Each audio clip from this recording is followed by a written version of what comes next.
Every day of the year, the monks of St. Macarius follow the demanding discipline which regulates their lives, arising at 4 a.m. and praying until dawn.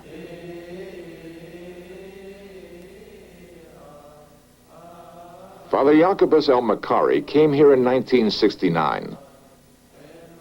Before taking monastic vows, he was a professional architect and was therefore assigned to supervise maintenance on the monastery. What was to become a most unusual detective story began with routine renovation.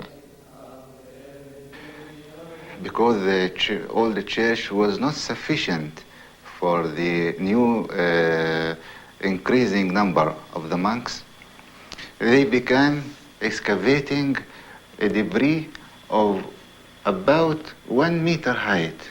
We began digging because we must build a strong foundation for the new constructions. The grounds had to be enlarged and cleared of tons of rubble. Several times since the 4th century, the monastery had been sacked by marauding tribes, then leveled by an earthquake. Buried in the debris, hundreds of old columns, some still showing intriguing fragments of names. 16 centuries, however, had eroded most of the information. One source of information had not decayed over the years: oral history. In this secluded monastery, the practice of memorized verbal history has strong roots. Father Jacobus heard the older monks reciting a story which had been told and retold for 80 generations. According to this account, the bones of John the Baptist had been brought to this monastery and hidden somewhere on the grounds. Until this decade, however, no one had tried to find them. Jacobus began sifting through old Coptic texts to see if other accounts would corroborate the oral tradition. According to several independent sources, the bones of John had been smuggled out of the Holy Land to Alexandria, where for a time they were safe from desecration. Jacobus read that in the 10th century, the bones were secretly moved again to the monastery of St. Macarius. He searched the books for mention of a specific hiding place. None was written down. Could the monks have been walking over the remains of St. John somewhere on the grounds? Then, a clue. Most Coptic churches have small satellite rooms called sanctuaries for celebration of Mass. These sanctuaries are named for various saints, and Coptic tradition regarding their placement is normally very strict. In any church, if you wish to build or to consecrate a sanctuary for St. John the Baptist, it must be to the south of the main sanctuary. But here in the church of St. Macarius, you see the opposite. The sanctuary of St. John the Baptist is to the left side, to the north. Why? In the dim past of the monastery, someone had broken the ironclad Coptic tradition and built this sanctuary of St. John to the north. As the restoration approached this area, Jacobus could sense something special might be uncovered. Perhaps the actual remains of St. John?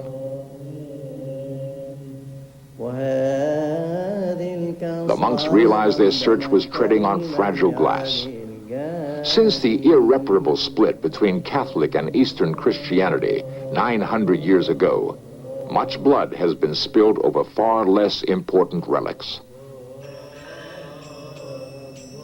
They knew the Eastern Church would hesitate to challenge Rome's claim of the true remains of St. John. If the bones were here, maybe it was best to let them lie in an unmarked, unknown grave.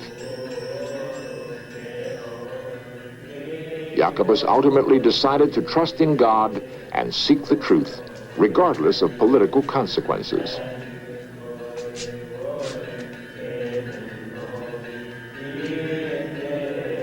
Older monks had hinted at a special link between a small column in the unique North Sanctuary and John the Baptist. Then, another custom peculiar to this monastery.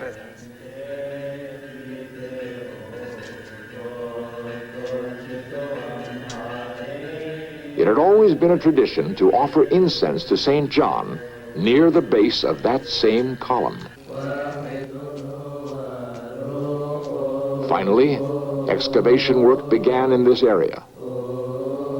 It may be only coincidence, but the monks emphasized that what happened next took place during the most holy season of Lent, during a period of intense fasting and prayer.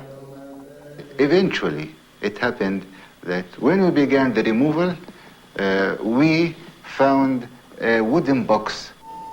The casket, which they removed and respectfully covered, held the remains of an 18th century patriarch. Under the casket, however, was a much more startling find. In an older layer of dirt, they uncovered a burial vault, and in the vault, skeletons, placed according to very old custom in bare earth with the head towards the west.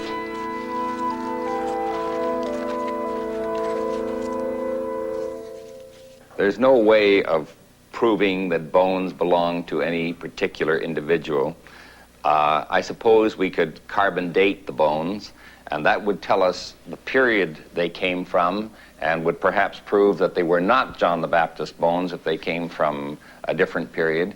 But even if they proved to be from the John the Baptist period, there'd be no way of identifying them precisely as the bones of John.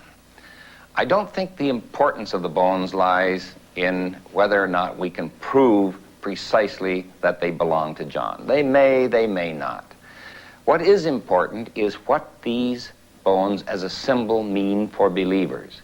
Here is a place of pilgrimage, here is a place of renewal of self, here is a place of identity with the past. And when people come here, they don't worry about whether scientists can prove these are John's bones. They are concerned with their faith and what this does to them. This is the first film ever taken of the cleared vault, which has been preserved as evidence of the discovery.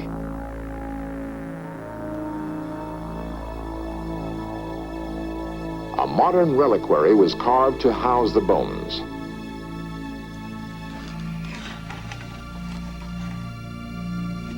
They are now wrapped in a special ritual cloth, which is never unrolled and covered, according to Coptic tradition, with a handful of dust.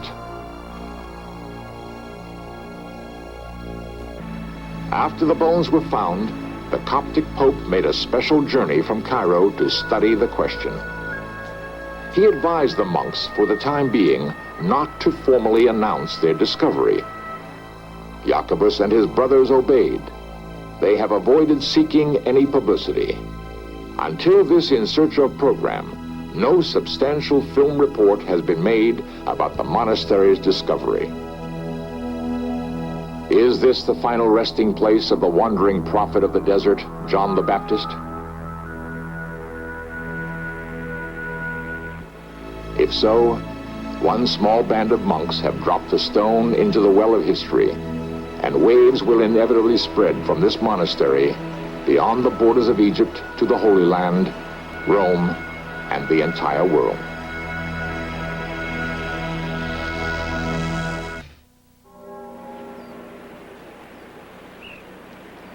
Pilgrims from around the world now visit the monastery of St. Macarius. Groups travel to this isolated religious outpost to worship what they deeply believe are the relics of John the Baptist. When you visit the church and when you come to the relics themselves, you feel by a mystical element that there is something spiritual in the matter. When you come to the coffin themselves, you shall find it is impossible for you not to believe. How? It is not a matter of the mind, but it is a matter of the heart and the faith.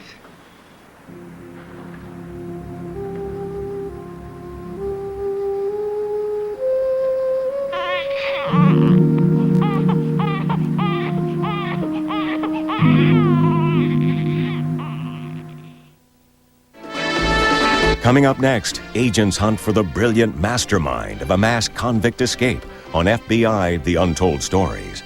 Then History's Crimes and Trials brings you the case of the suave and deadly British butler, Roy Fontaine. And later tonight, a celebrity-filled Great American History quiz tests your knowledge about the pursuit of happiness at 8 here on the History Channel, where the past comes alive.